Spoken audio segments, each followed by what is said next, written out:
I woke up one morning to hundreds of messages, my name trending online for all the wrong reasons. My nephew, the boy I raised like my own son, had posted lies about me. It was a quiet Sunday in our small Tennessee town. The kind of morning where the only sound you hear is the creak of the porch and the birds arguing over crumbs. I poured my coffee, sat in my old rocking chair, and opened my phone, a mistake I'll never forget. There it was. My name, Frank Morgan, plastered across posts, comments, hashtags. Accusations I'd never dreamed of seeing. He's a thief, he exploited his workers, he ruined our family business. Each one shared, liked, and believed by strangers who'd never once shaken my hand. The words weren't just cruel. They were calculated. And at the top of it all was my nephew's smiling profile picture, paired with a message that started with, "I can't stay silent anymore about what my uncle did." My heart sank. I read every line, every twisted half-truth. The post was long, written with perfect punctuation and righteous tone, as if he'd been planning it for months. The lies rolled off the screen like a sermon. He didn't just stab me in the back, he did it in front of the world, smiling while he twisted the knife. My hands trembled, not from age, but from disbelief. My coffee went cold. Outside, the sun kept rising, indifferent to the collapse of a man's name. I built that family with my bare hands. Paid for Jason's college, gave him a home, trusted him with my business, and now, the internet, something I barely understood, was tearing down everything I had spent a lifetime building. I sat there staring at the phone, watching comments flood in like waves I couldn't stop. I built this family with sweat, I whispered to myself, not Wi-Fi. And yet here I am, judged by people who don't even know how to look me in the eye. Before I tell you what really happened, if you believe truth should never be twisted for fame, subscribe to this channel and stay with me. Because this story might just open your eyes. Before that morning, before the chaos and betrayal, my life was simple, predictable in the way old men like it to be. I'm Frank Morgan, 66 years old, born and raised in a quiet Tennessee town where the air still smells like pine and honest work. My life had always been about structure, early mornings, black coffee, and the slow rhythm of tools striking wood in my small carpentry shed behind the house. For most of my life, I wasn't chasing fortune or fame, I just wanted to build something that lasted. Houses, furniture, bridges, relationships, it didn't matter. I believed if you built it with care, it would stand strong. And for a long time, that was true. After my wife, Martha, passed away 15 years ago, I poured everything I had into my family, especially my nephew, Jason. His parents, my younger brother and sister-in-law, had died in a car accident when he was just 9. From that moment, he became my responsibility, my purpose. I raised him like my own son. Fed him, clothed him, taught him how to use a hammer before he could even ride a bike. He was a bright kid, curious, fast-talking, full of dreams bigger than this town could hold. I used to smile watching him scribble ideas in a notebook, talking about how one day, he'd make our small construction company modern. He always said, "Uncle Frank, we've got to take it digital marketing, online bidding, social media presence. That's where the world is now." I didn't understand much of it, but I trusted him. I figured every generation brings its own kind of genius.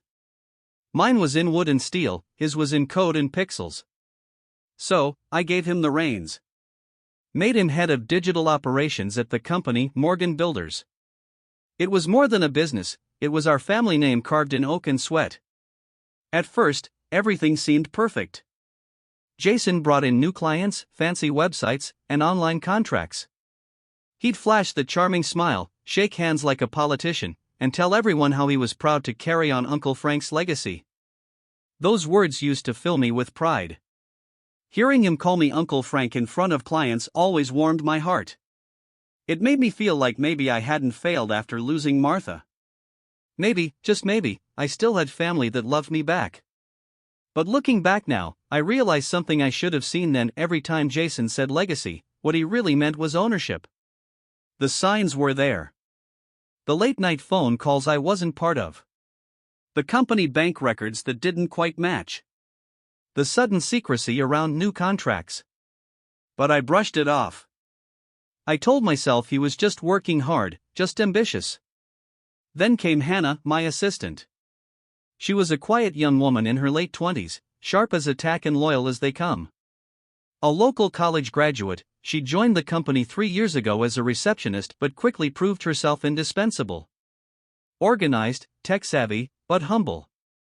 She was the one who kept the books in order, handled client emails, and made sure I didn't forget meetings. She'd even remind me to eat lunch when I'd get lost in my workshop. She used to joke, "You need a personal firewall, Mr. Morgan, to keep people from overloading your system." I laughed every time, not realizing she'd eventually become just that, my firewall. Life felt good. Predictable. Every Friday, Jason and I would have dinner together at the diner on Main Street. He'd talk about expansion, new contracts, and brand image. I didn't always follow, but his excitement made me proud. Sometimes he'd post photos of us online, family and business, stronger together, he'd write. I didn't even have social media, but I appreciated that he wanted to show the world our bond. Or at least, that's what I thought. Looking back, I can see it now how curated those moments were. How everything he did was designed to make him look like the golden boy of Morgan Builders while quietly painting me as the out-of-touch old man. But in those days, I was blind to it. I believed in him. I trusted that all the love I had given would mean something. Even the townsfolk saw us as family goals, the wise uncle and his brilliant nephew. We were admired, respected, even envied. And for a small town like ours, that kind of admiration was everything. But pride has a way of making you deaf. Deaf to whispers. Deaf to warning signs. Deaf to the faint sound of betrayal before it grows loud enough to shake your world apart. The night before it all happened, Jason called me like he always did. We talked about an upcoming client meeting, about how proud he was of a new marketing deal. He sounded confident, even grateful. "Sleep well, uncle," he said before hanging up. "Big things ahead." I smiled, closed my eyes, and believed him. But when I woke up the next morning, the world I knew, the trust I'd built, the legacy I'd protected, had already been torn apart by the very boy I'd raised to carry it forward. The morning Jason's betrayal went public felt like stepping into a nightmare I couldn't wake up from. By 7 o'clock, my phone was already buzzing nonstop, calls, texts, emails, and messages from numbers I didn't recognize. It was the kind of chaos that doesn't belong in an old man's life. When I finally opened my laptop, I saw it, the post. Pinned at the top of Jason's social media page was a long message, almost a confession, but not his own. It was written with precision, emotion, and poison. "I've kept this secret for years," it began. "But I can't stay silent anymore about the man who built his empire on lies. My uncle, Frank Morgan, the man everyone thinks is a saint, stole from his workers, manipulated contracts, and left families broke. He ruined lives while pretending to be a mentor." Underneath it were pictures, screenshots of edited documents, emails twisted out of context, even photos of me at company events, cropped to make me look smug and guilty. And worst of all, people believed him. The post spread like wildfire. Hundreds of shares within hours. Strangers were writing comments, dissecting my life as if they knew me. "Another greedy old man. He looks like the type. No wonder the nephew took over, the old man probably cheated him." My hands trembled as I scrolled through them. I could feel the blood drain from my face. The lies were so thorough, so carefully designed, it almost felt like he'd been collecting ammunition for years. At that moment, I didn't just feel betrayed. I felt erased. For decades, I'd built that business from scratch out of sawdust, sweat, and Sunday prayers. And now, with one post, Jason had convinced the world that I was the villain in my own story. I tried calling him. Once. Twice. 10 times. Each time, it went straight to voicemail. "Jason, it's me," I said finally, voice shaking. "You need to call me back. Whatever this is, it's not right." No answer. Instead, an hour later, he uploaded another post, a video this time. Him sitting in front of the company office, fake sadness in his eyes. "This isn't easy," he said. "But the truth has to come out. I can't keep working for someone who doesn't have integrity. I love my uncle, but love shouldn't mean silence. The comments poured in. Support. Sympathy. Praise. People called him brave, honest, courageous. Someone even wrote, "It takes strength to speak out against family corruption." And there it was, family corruption. Two words that stuck in my throat like splinters. By noon, my office phone started ringing. Clients canceling contracts. Business partners taking a pause. Even the local paper reached out for a statement. I didn't know what to say. How do you defend yourself when the world has already decided you're guilty? When I walked downtown that afternoon, people didn't look me in the eye. A few crossed the street. The same folks who once waved from their porches now looked at me like I was a stranger.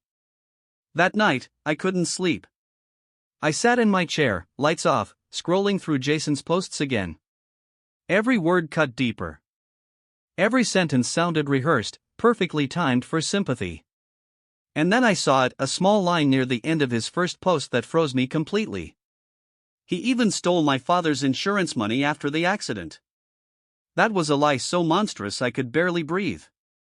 That money had gone to Jason's schooling, every penny accounted for. I'd worked overtime, taken side jobs, skipped vacations to make sure he had what he needed. And now, he turned my kindness into theft. I remember whispering into the empty room, "Why, Jason? Why would you do this?" But deep down, I already knew the answer. Greed. Ego. The hunger to be seen, to be admired. Somewhere along the line, he'd convinced himself that fame, even built on lies, was worth more than truth. By the second day, the post had over 1 million views. A few small news outlets picked it up. Online channels ran stories titled "Local Business Scandal in Tennessee." My face was everywhere. I started getting letters, real, physical letters, some anonymous, others signed. Some cursed me out. Others offered fake pity. One said, "Your generation had its time. Step aside and let the young lead." That one hurt most, because it sounded exactly like something Jason would say. For the first time in my life, I felt old. Not because of the years on my back, but because the world I'd built no longer recognized me. I didn't eat for 2 days. Just sat there, watching my name crumble under the weight of pixels and opinions. But on the third day, something happened.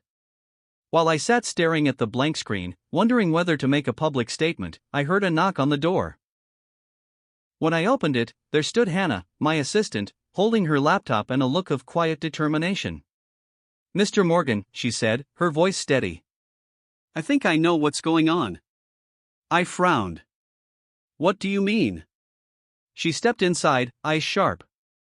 "Jason didn't just post those lies, he built them." And with that sentence, something inside me shifted, from heartbreak to resolve. Because if there's one thing I've learned in 66 years, it's that lies might travel fast. But the truth always knows how to find its way home. 4 weeks after the storm broke, my world grew smaller, quieter, and lonelier. It's strange how silence can be louder than shouting when your name's been dragged through the mud.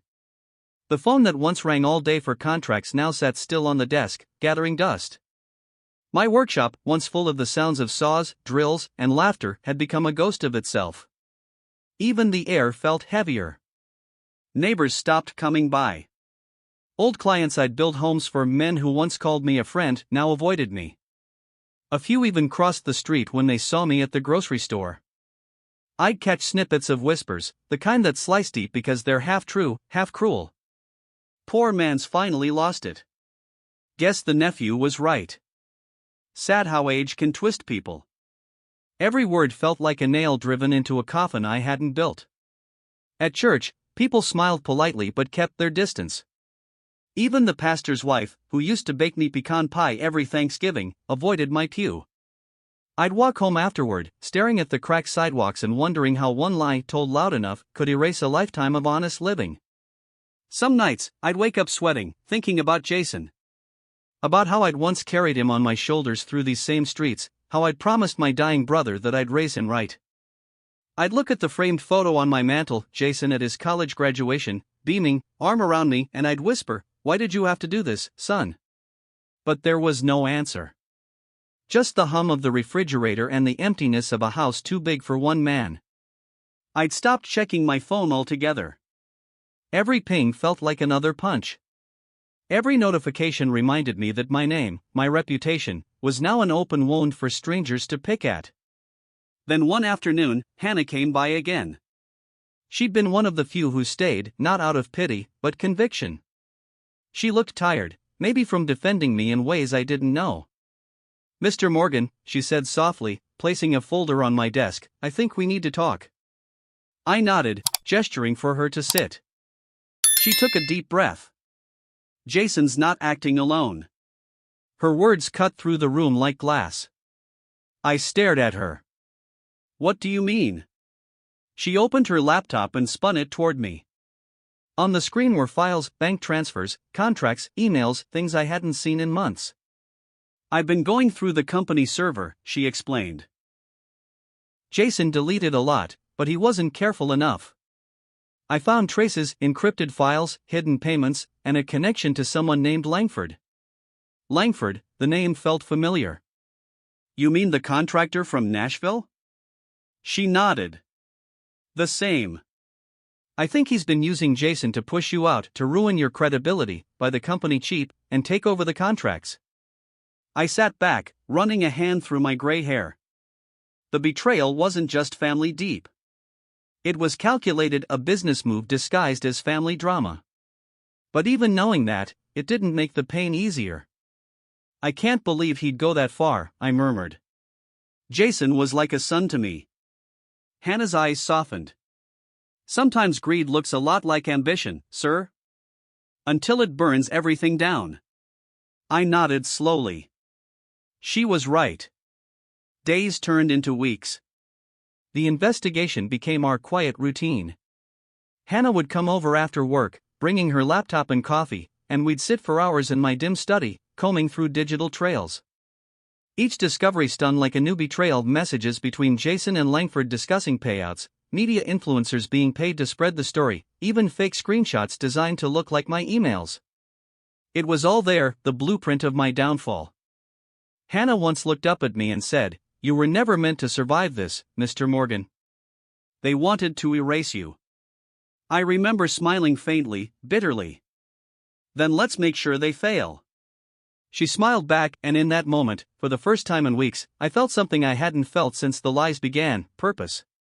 But outside that small circle of light from Hannah's laptop, the world still treated me like a ghost. I'd go into town for supplies, and people would glance up, whisper, and look away. Some pitied me. Others despised me. No one knew the truth yet. That's the thing about public humiliation: it doesn't just take your reputation. It steals your reflection. You start to doubt who you really are. I remember one evening, standing in front of the mirror after shaving. I looked into my own eyes and barely recognized the man staring back. The lines on my face looked deeper, my shoulders heavier. For the first time in my life, I understood what it meant to feel old. I whispered, "Maybe Jason was right. Maybe I don't belong in this world anymore." That's when Hannah called out from the other room, "Sir, come see this." I walked in, half distracted, but when I saw her screen, my pulse quickened. She had cracked one of Jason's private folders, a series of voice recordings. One of them was dated 2 weeks before the first viral post. She hit play. Jason's voice filled the room. "Don't worry, Langford. Once Uncle's out, I'll handle the contracts. He's old. He won't fight. He doesn't even know how to use a smartphone." I stood there, frozen. Hearing his voice, smug, confident, cold, was worse than reading his lies. It was proof. Proof that everything I'd feared was real. Hannah paused the recording and looked at me. "This isn't just about clearing your name anymore. This is about justice." I nodded, my hands shaking slightly. "No, Hannah. This is about truth." That night, after she left, I sat alone again, but this time, the silence felt different. Heavier, yes. But also sharper. I wasn't the broken old man they thought I was. No. I was the storm they didn't see coming. From that night onward, Hannah and I became an unlikely duo, an old man armed with patience, and a young woman armed with code. Together, we dug into the digital rot my nephew had built around me. Hannah called it digital archaeology. To me, it felt more like grave digging, unearthing everything I'd buried in trust. She'd set up her laptop on my dining table, wires and flash drives spread out like a battlefield. The hum of her system filled the silence while I sat across from her, watching a lifetime of faith and family get dismantled one file at a time. "Mr. Morgan," she said one night, squinting at her screen, "Jason didn't just fake those emails, he used a proxy server, probably paid by Langford, to make them look like they came from your domain. They built an entire web around you." I sighed. "A web spun by my own blood." She looked up, her expression steady. "Yes, but they underestimated you. They didn't expect you to have me." There was no pride in her voice, just conviction. I nodded, realizing that this young woman, who had no blood relation to me, had shown me more loyalty in 3 months than my nephew had in 20 years. The more she uncovered, the deeper the betrayal went. Jason had been slowly transferring company funds for nearly a year, disguising them as digital marketing expenses. The money went into shell accounts connected to Langford's firm and some into crypto wallets under aliases traced back to Jason himself. But it wasn't just theft. It was humiliation by design. They had edited emails to show me as sexist, manipulative, and controlling. They even inserted fake invoices to make it look like I'd stolen insurance money from workers. Every lie was crafted to hit where it hurt most: my reputation, my legacy, my integrity. At one point, I asked her quietly, "Why go to all this trouble, Hannah? You could have just found another job." She looked up, eyes firm.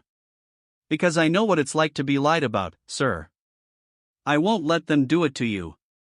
That was the moment I stopped calling her my assistant. She had become something else entirely, my ally, my student, and in some ways, the daughter I never had. Days turned into nights, nights into weeks. We'd work until dawn sometimes.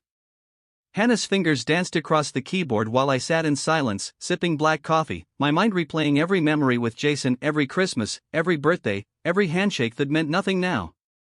Then, one evening, she froze. "Wait, look at this," she whispered. On the screen was a list of encrypted files buried deep in a cloud storage account, one that Jason had deleted from his own computer but forgot was still synced to the company server. The folder was labeled M Project. "What's that?" I asked. "I don't know yet," she said, typing fast. "But whatever it is, it's big." He hid it behind a triple firewall. It took her 3 days to break through. 3 days of constant code, late-night coffee, and silent tension.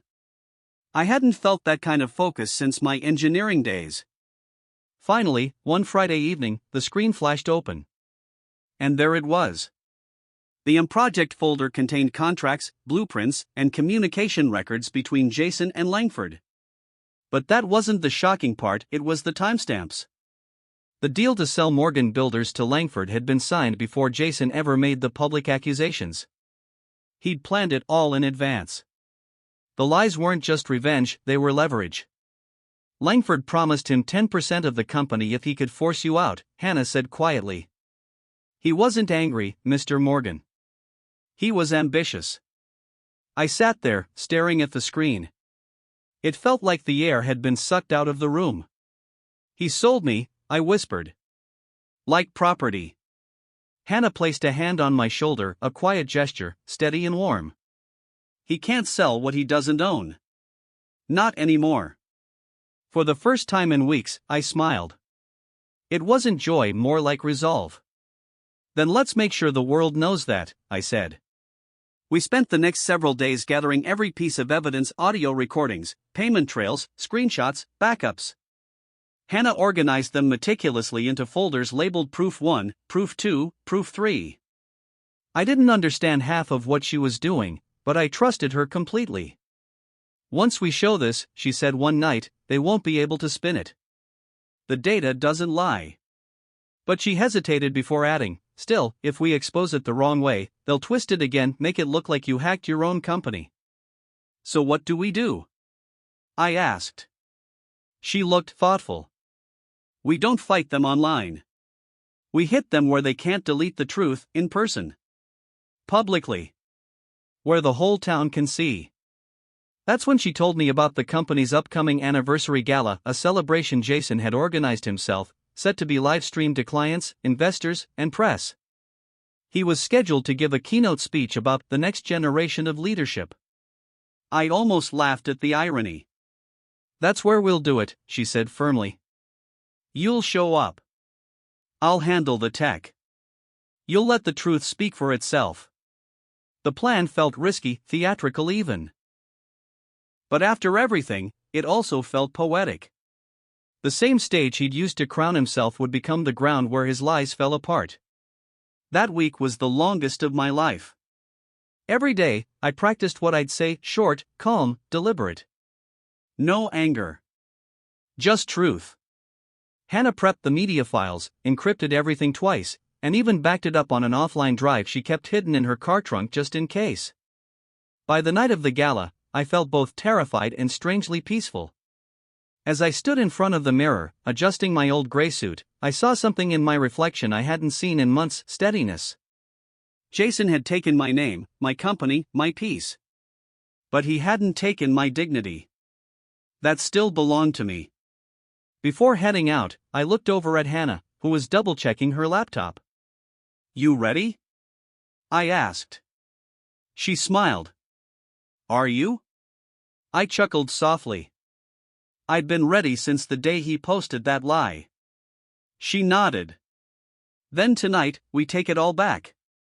And as we stepped out into the night, her with her laptop, me with nothing but truth, I realized something.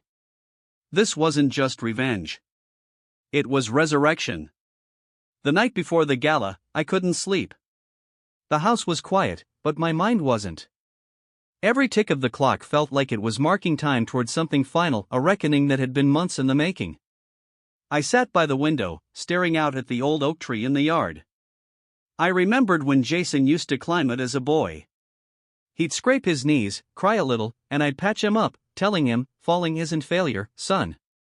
It's just part of learning to stand taller next time. Back then, I never imagined the day would come when he'd be the one pushing me to fall. But this time, I wasn't going to stay down. Around midnight, my phone buzzed. It was a message from Hannah. Need to show you something. Urgent. I drove straight to her apartment, the cool Tennessee air cutting against my face. She was waiting at her kitchen table, laptop open, eyes sharp but weary. Frank, she said, dropping the formalities for the first time, there's more. She turned the screen toward me, a spreadsheet filled with payments, emails, and chat logs.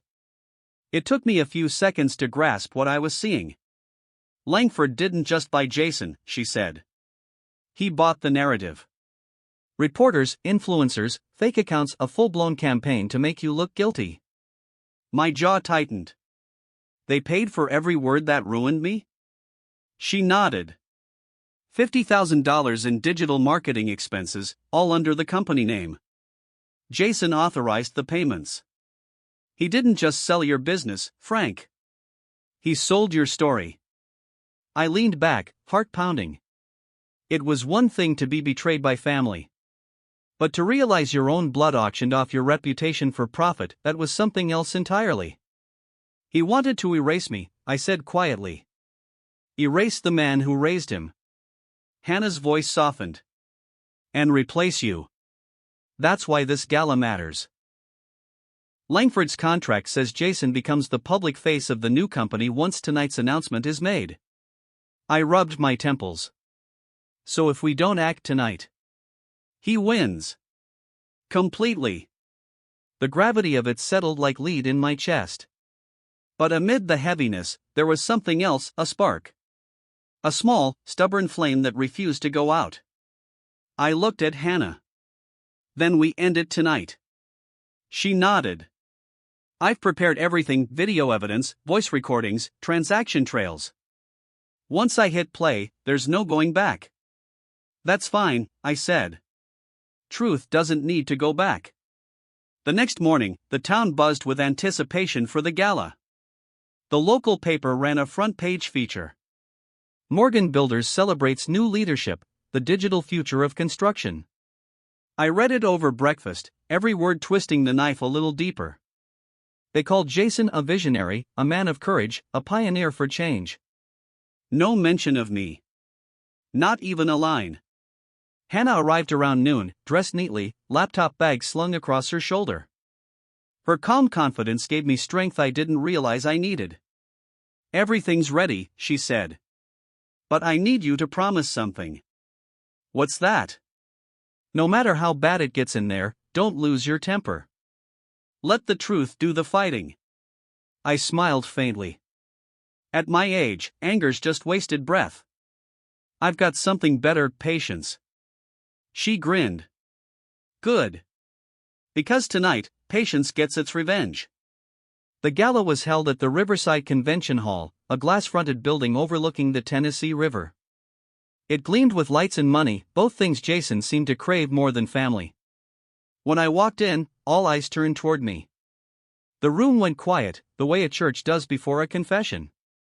I could feel their judgment like humidity in the air. Jason was at the front, talking to a group of investors. The moment his eyes met mine, his smile froze. For a split second, I saw something flicker behind it, not guilt, not fear, but irritation. Like I was an inconvenience he thought he'd buried already. He excused himself and approached, adjusting his tie. "Uncle Frank," he said smoothly. "Didn't expect to see you here." "I figured I'd come see what my name's worth these days," I replied calmly. He smirked. "It's not your name anymore." I stared at him, taking in the man he'd become, confident, polished, hollow. "You really believe that, don't you? That you can steal a name the way you steal money?" His expression hardened. "Careful what you say, old man. You've already done enough damage." "I think you mean, you've done enough lying." Before he could answer, Hannah approached quietly from behind, nodding once. The signal. I turned to Jason. "Enjoy your speech, boy. It's going to be one for the history books." He frowned, confused, but shrugged and walked toward the stage. The event began with the kind of shallow applause that comes from people who clap because they're supposed to. Jason stood at the podium, his voice smooth and rehearsed. "Tonight marks a new chapter for Morgan Builders," he said proudly. "A future built on innovation, transparency, and integrity." I almost laughed out loud at that last word. Behind the scenes, I saw Hannah slip into the control booth. She plugged in her drive and began syncing the files to the presentation screen. Jason continued. "My uncle taught me many things: how to build, how to lead, but sometimes the next generation must rise, even when the past refuses to let go." Applause again. He was milking every word. And then, as he smiled for the cameras, the screen behind him flickered. The crowd murmured. Jason turned. His confident grin faltered. The projector displayed a folder titled "The Truth About Morgan Builders." The first video started to play, an audio recording of Jason's conversation with Langford. "Once he's out, the business is ours," Jason's voice said. "I'll handle the PR." "The old man won't even know what hit him." Gasps rippled through the crowd. Jason tried to speak, but the next clip played automatically: screenshots of bank transfers, emails with fake invoices, photos of him meeting with Langford. The audience turned restless. Phones came out. People whispered. And then came the final piece, a copy of the sale contract, timestamped 3 weeks before the accusations went public. The truth was out, projected larger than life for everyone to see. Jason's face turned pale. He grabbed the microphone, stammering, This is fake. He's trying to frame me." I stepped forward, my voice calm but firm. "Funny. That's exactly what you did to me."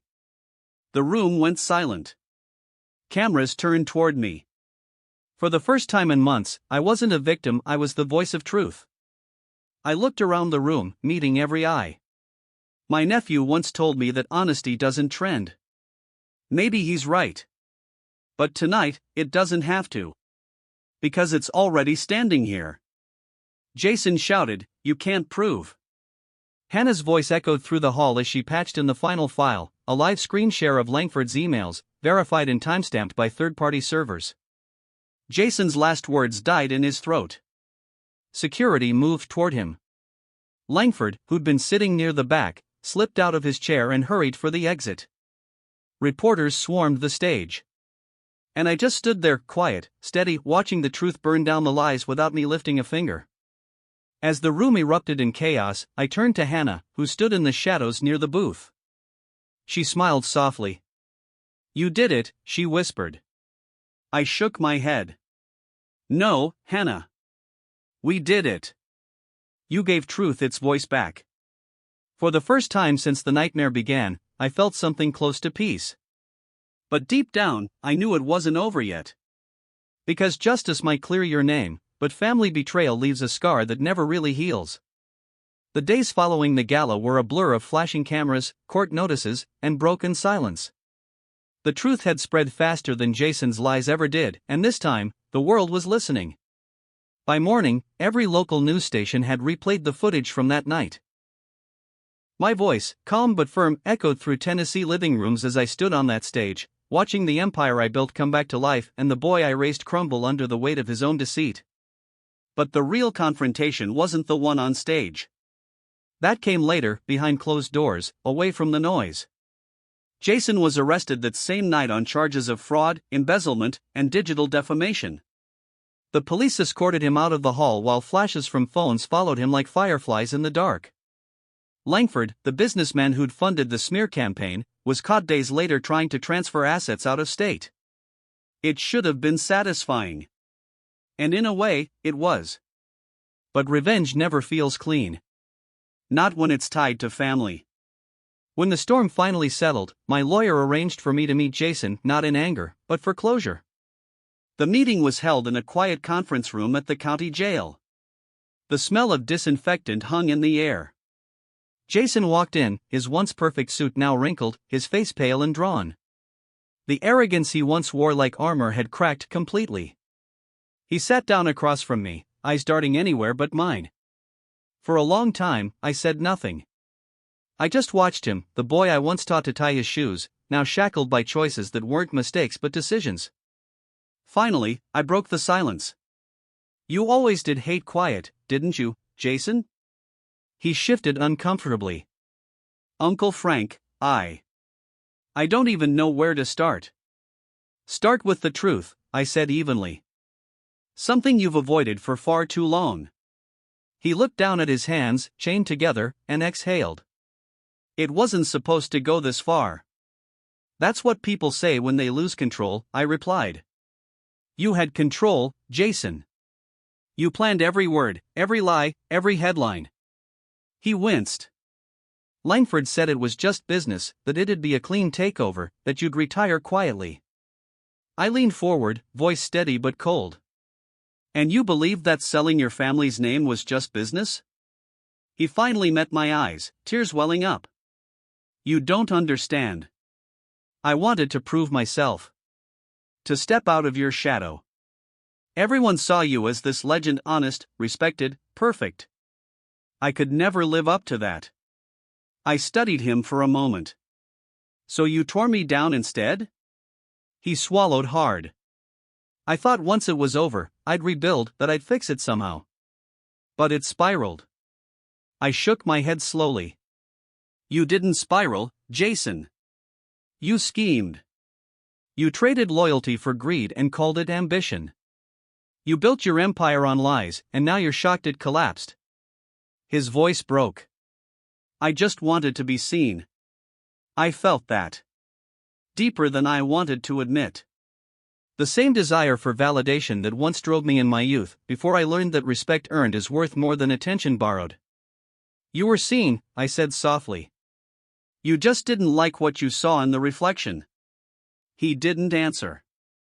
Just wiped at his eyes, silent and small. For a long time, I sat there in that sterile room, thinking about how life has a cruel way of circling back. You raise a child, feed them truth, teach them dignity, and somehow, they find a way to choke on the very values you gave them. Finally, I stood. "I'm not here to gloat, Jason. I'm here to tell you that what you destroyed was never mine to keep. It was yours to carry. But you dropped it. He looked up, voice trembling. Will you ever forgive me? I stared at him for a long moment. Forgiveness isn't mine to give. You'll find it when you forgive yourself for who you've become. As I turned to leave, he called out softly, Uncle Frank? I paused. I really did love you, he said, voice breaking. I nodded, not looking back. Then you should have protected me, not betrayed me. And I walked out. Outside, the winter air was sharp, the kind that stings your lungs and clears your head all at once. Hannah was waiting by the car, arms crossed, watching me closely. Well, she asked. He's not the same boy, I said quietly. But he's the one he made himself. She nodded. The truth hurts like that. We drove in silence for a while, the road winding through the hills as the sun dipped low. I could see the river glinting in the distance, that same river Jason and I used to fish in when he was young. Back then, I thought teaching him patience would be enough. I was wrong. Patience without principle becomes manipulation. And he'd mastered that better than anyone.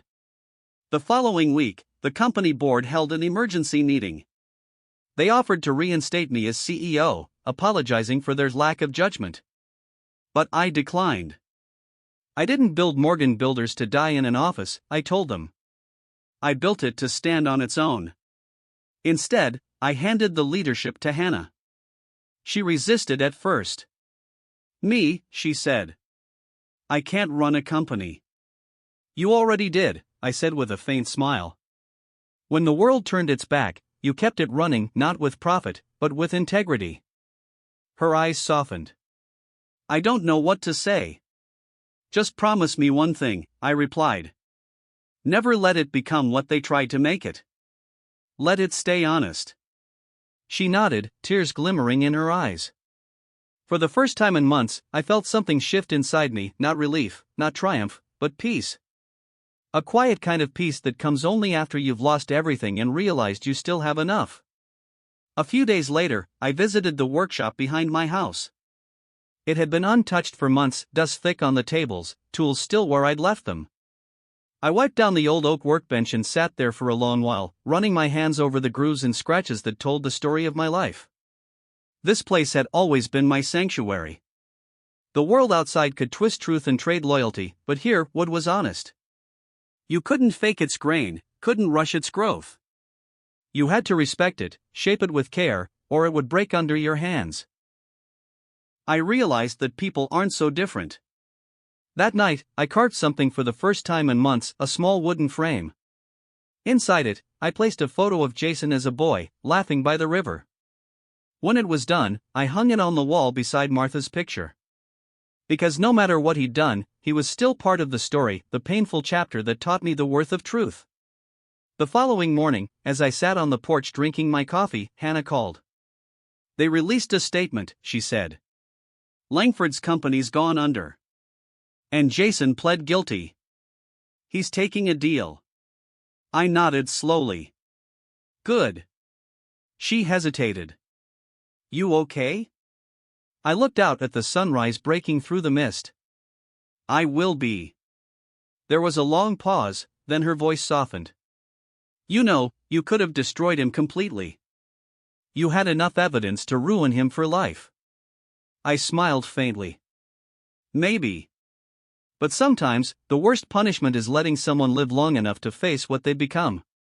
She didn't reply, but I could hear her quiet breath, the sound of understanding. Before hanging up, she said, You did the right thing, Frank. I looked at the light spilling across the yard and whispered, mostly to myself, maybe. But right doesn't always feel right.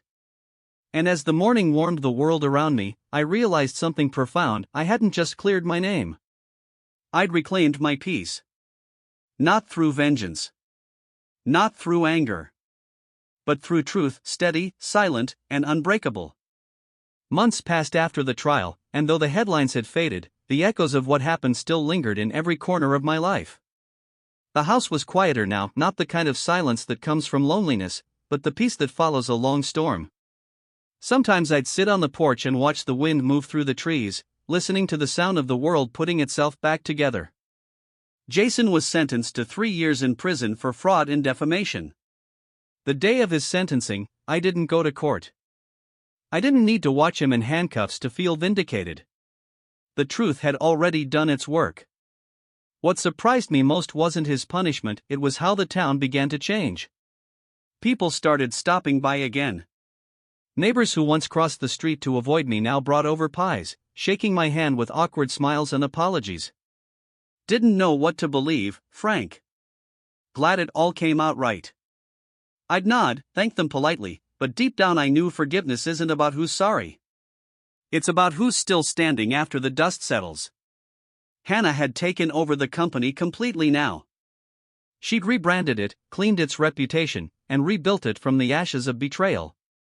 Every so often she'd call to update me new contracts, returning clients, glowing reviews online.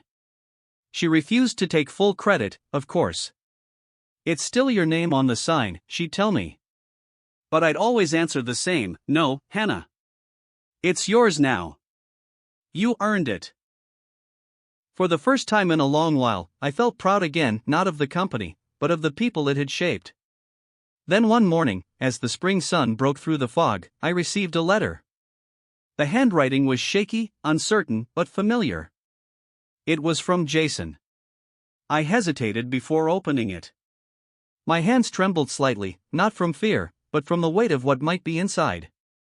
The letter was short, but every word carried the kind of pain that doesn't come easy. Uncle Frank. I don't expect forgiveness, and I don't deserve it. I've spent every day here thinking about what I did, how I traded the only man who ever believed in me for money that disappeared faster than I could count it. I see now that I didn't just betray you. I betrayed the boy you raised me to be. When I get out, I want to start over. Not with you, I know I've lost that right, but maybe with myself. I just wanted you to know that I'm sorry. Jason. I read it twice. The first time through tears, the second through silence. It wasn't redemption, not yet, but it was something honest. Maybe the first honest thing he'd written in years. I folded the letter carefully and placed it in a small box beside Martha's wedding ring, not out of sentimentality, but as a reminder. That no matter how deep betrayal cuts, truth has a way of healing in time. A week later, Hannah stopped by after work. She found me sitting in the workshop, sanding an old table that had belonged to my brother. She smiled. You never stop building, do you? I chuckled softly. It's the only thing I know how to do. She looked at me for a long moment, then said quietly, you know, I think Jason will change. I paused, hands still on the sandpaper. Maybe. Or maybe he won't. That's not for me to decide anymore. She nodded, understanding. You're still his family, though. I looked up, meeting her gaze. Family isn't just blood, Hannah. It's who stands beside you when everything else falls apart. You proved that. Her eyes glistened. You're the closest thing I've ever had to a father, Frank. I smiled, a small, tired, grateful smile. Then I guess I did something right after all. Later that evening, after she left, I took a slow walk down to the riverbank, the same place Jason and I used to fish when he was a boy. The water was calm, golden with the setting sun. I sat on an old log and thought about how strange life can be, how the people you love most can wound you deepest, and yet somehow, in their downfall, teach you the meaning of peace. I realized then that revenge had never been the point. Justice was.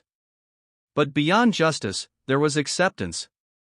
I'd seen what hate could do to a man, how it eats away at the heart, how it robs you of sleep and dignity.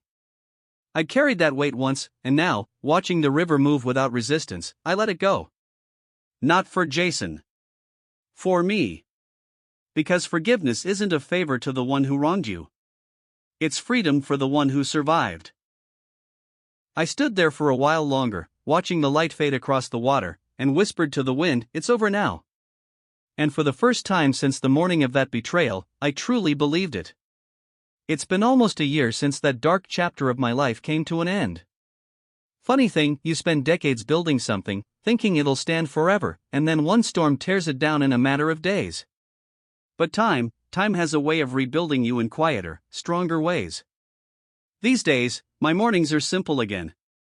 I wake up before the sun, make my coffee, and sit on the porch watching the light spill over the Tennessee hills. The birds still sing. The wind still carries the smell of cedar from my workshop. The world moves on, and so have I. But I haven't forgotten. I still think about Jason sometimes, not with anger, not even with sadness anymore, but with a strange kind of acceptance. He writes me every now and then from prison. The letters are longer now, filled with reflections instead of excuses. He tells me about the programs he's joined, the men he's helping inside. Says he's trying to make something right with what's left of his name. Maybe he's finally learning what I tried to teach him all those years ago, that reputation isn't built by how loud people clap for you, but by what you stand for when no one's watching. I haven't written back yet. Not because I don't want to, but because some lessons need silence to sink in. Still, I keep his letters in the same box with the old family photos, the one labeled before and after. Because that's what life is, really. A series of befores and afters. Before betrayal.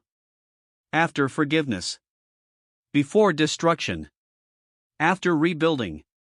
And somewhere in between the person you become when everything else is stripped away. Hannah comes by often now.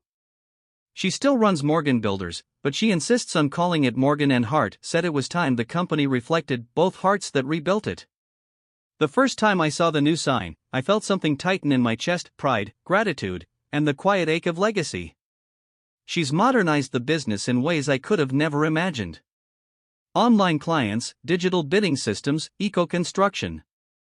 She's even launched a foundation in my name, a scholarship fund for young apprentices learning craftsmanship the traditional way. Your kind of honesty deserves to be taught, she said. I laughed when she told me that. Honesty can't be taught, I said, it has to be lived. But I'm glad she's trying anyway. Every now and then, she asks me to come speak to her new hires. I don't give lectures, just stories. Real ones. I tell them about trust, how it can take a lifetime to build and 5 minutes to lose. I tell them about betrayal, how it doesn't always come from enemies, but from the hands that once held yours.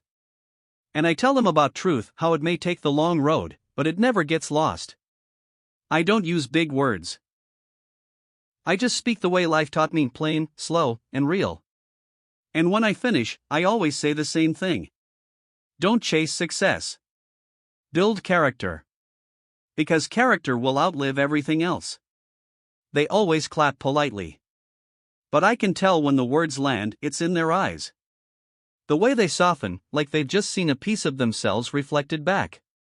As for me, I've started a new project, something I'd promised Martha years ago but never found the time to finish. A rocking chair. Simple, sturdy, carved from oak. The same kind I used to build for clients decades ago, back when my hands were steady and my heart was light. Now, I work slower, not because I have to, but because I want to. Every stroke of the plane, every curve of the armrest feels like therapy. Like I'm carving away the last of the bitterness life left behind. Sometimes, when I pause to stretch my back, I imagine Martha sitting beside me, smiling that quiet smile of hers. I can almost hear her say, "You did right, Frank. You stood tall." And maybe, for once, I believe her. Last week, Hannah asked me if I'd ever go back online, open a social media account to set the record straight. I laughed. No need, I said. The truth already did that for me.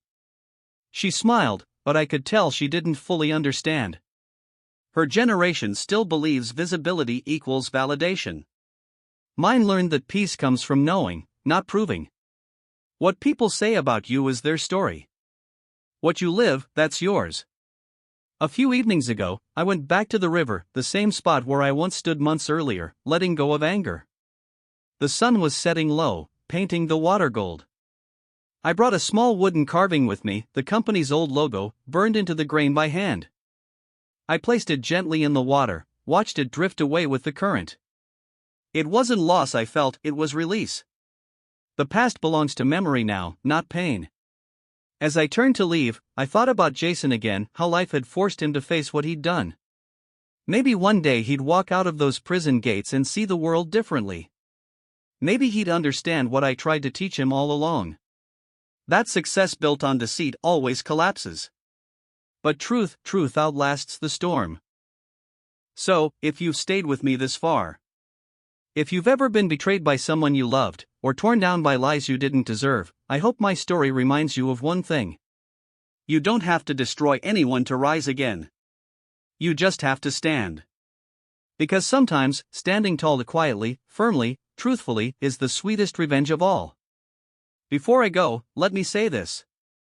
If stories like this one speak to your heart, if they remind you of the power of truth, love, and justice, subscribe to this channel and stay with me. I have more stories to tell. Real ones. The kind life doesn't let you forget.